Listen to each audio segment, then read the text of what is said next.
Every Christmas you'd watch things like Rudolph the Red-Nosed Reindeer or The Grinch That Stole Christmas. Those were my favorite holiday specials when I was growing up. So when I was working at Disney, I designed something that's sort of like the reverse of that. It's like the Grinch in reverse, so to speak, about this character who finds Christmas and loves it and decides to try to do it himself. The Nightmare Before Christmas is a holiday classic. From a wide array of unforgettable songs to beautiful animation to revolutionizing how 20-year-old women dress up for Halloween, this movie has maintained its place in the cultural zeitgeist for over 30 years now. But why is that? And what's caused this movie that kids hated when it came out to be so mainstream in today's day and age? After some thorough research and fascinating reads, I hope to scratch that itch for you today. Hi, I'm Dylan, and I like to do movie commentary videos. And in this delicious take, I'm going to be breaking down why The Nightmare Before Christmas is a holiday classic. Starting tomorrow, you can see his latest, Sleepy Hollow. Please welcome Tim Burton. Everybody knows who Tim Burton is, right? He's the guy who did the dark and aesthetic Batman movies, Edward Scissorhands, and Wednesday. He's known for his crazy reliance on practical effects, at least before 2010 anyway. But what does every fan of his truly appreciate him for? Before making a name for himself as a director, Tim Burton worked for Disney as an animator. While Burton was there, he was constantly constructing new ideas, some out of the ordinary. What came from that time was the creation of Jack Skellington and the story behind The Nightmare Before Christmas. But we will get to that in a minute. See, Burton was tasked to draw and animate Disney-style caricatures while under Disney's employment, but Burton never felt intrigued to draw in that style, and he suffered creatively because of it. Burton's inability to draw the characters he was supposed to got him pushed to background animations for the movie The Fox and the Hound. Disney, being the corporate shills they are, decided against producing Burton's idea for The Nightmare Before Christmas and got him fired in 1984. So what happened next? Introduce Selick. Let's go. Henry Selick gets massively overlooked for this project, yet he's the one who actually directed the film. Because of Batman Returns, Tim Burton had too much on his plate to take on the full Nightmare Before Christmas project, so he turned to a friend of his for help. Selick worked with Burton way back in the Disney days as an animator, so when Burton needed a helpful hand, he showed Selick his characters and aesthetic, and Selick was all in. Similar to Selick, The artist who works in this room is a sculptor named Rick Heinrichs. Henrik also worked with Burton at Disney, and sculpted a lot of Burton's characters, which made him the perfect fit to construct his characters for this movie. It seems the world Burton wants to create is starting to set, but there's one crucial piece of the puzzle that remains unchecked. Who's going to do the music? Tim Burton's visually stunning images are accompanied by the music of composer and lyricist Danny Elfman. Danny Elfman is the mastermind behind the infamous Batman 1989 score, so it was perfect for him to helm The Nightmare Before Christmas. So finally, with the crew set and Disney finally giving the okay for the project after Burton's Batman success, the world was introduced to the fantasy of The Nightmare Before Christmas, with a certain skeleton leading the pack and a journey to a magical place known as Halloweentown.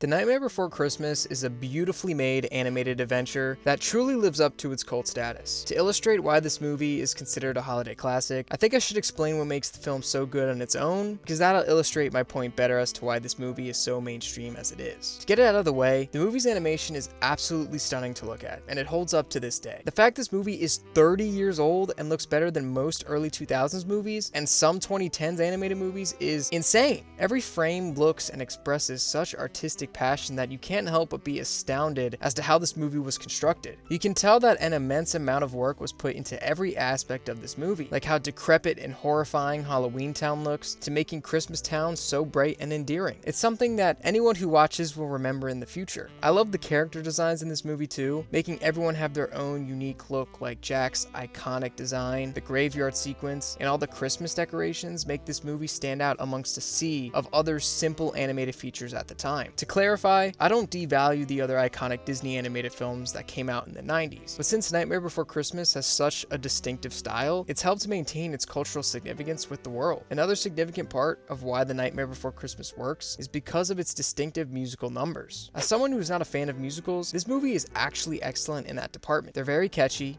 hold a lot of significant value to the character development of the plot, and come on, the Boogeyman song is quite possibly the most catchy Disney tune of all time. Danny Elfman did all of the music for this movie, and it shows. His talent for creating musical numbers that deal with the characters' emotions is quite profound, and it's definitely one of the reasons people are so attached to the characters to this day. It's utilizing these techniques like distinct animation and great musical numbers that makes this movie so recognizable in the mainstream audience. Suppose people recognize your movie by the songs in it, or by the overwhelmingly beautiful animation. animation. In that case, your movie will be immortalized in the pop culture zeitgeist for years to come. While the animation and music help to bring value to the viewer's eye, the way the story unfolds in this movie keeps the audience from tuning out entirely. It is not just a cookie-cutter story plot. The film has fascinating ideas, and the storytelling is quite astounding. Having a main character develop a midlife crisis of some sort, using holidays as the backdrop, is new and inventive. Seeing how he doesn't want to ruin Christmas but combines the two together is unique in its own right, and how the story develops in this overarching narrative makes for an overall great picture. Burton mentioned how he turned the Grinch inside out with this movie, and it's truly a sight to see. Jack Skellington isn't a one-dimensional character who sees Christmas as torture to people's happiness, but as a guy who struggles to find variety in his life and sees it as an opportunity to fulfill his innate desires to become something more than just the guy who scares people. Yeah, there's the signature Disney love plot, but it's done quite well here and with care. Both Jack and Sally are well-constructed, deeply layered characters who both have overarching stories. Jack's being able to be content with who he is as a person, and Sally finally having a choice in how she wants to live her life and not being controlled anymore. These lessons are so profound,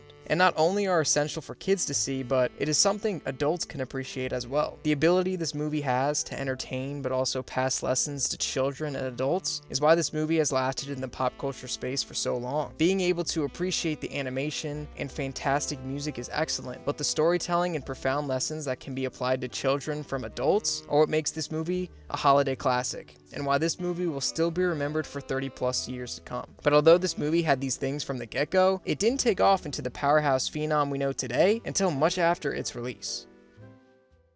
Actually, it wasn't a hit at all.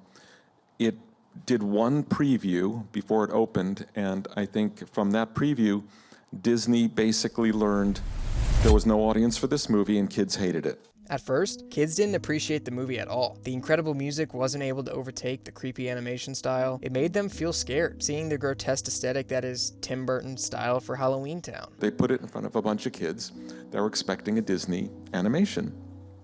And obviously, they were expecting something closer to like The Lion King or Little Mermaid, and they were getting Nightmare Before Christmas. Kids were confused about why the picture didn't look like the classic Disney cartoons of the decade, which made Disney executives very befuddled. Marketing for the movie completely died, and the target audience switched from kids who liked animated movies to adults who liked rom-coms? Yeah, it seems Disney wasn't in tune with their audience even back then. The movie was then renamed to Tim Burton's Nightmare Before Christmas to broaden its appeal to audiences. The movie was shoved out into theaters, making a little bit over its production budget, pulling in $50 million on a $24 million budget. But Disney felt the movie was a flop. The countless hours of production from creatives felt wasted, and the people who made this brilliant product were feeling like failures. I was really kind of depressed about it because it just disappeared fast. But just when everyone thought the movie was a failure, there was a sliver of hope on the horizon. It was probably 10 years later. I was in Japan, in Tokyo, with Tim.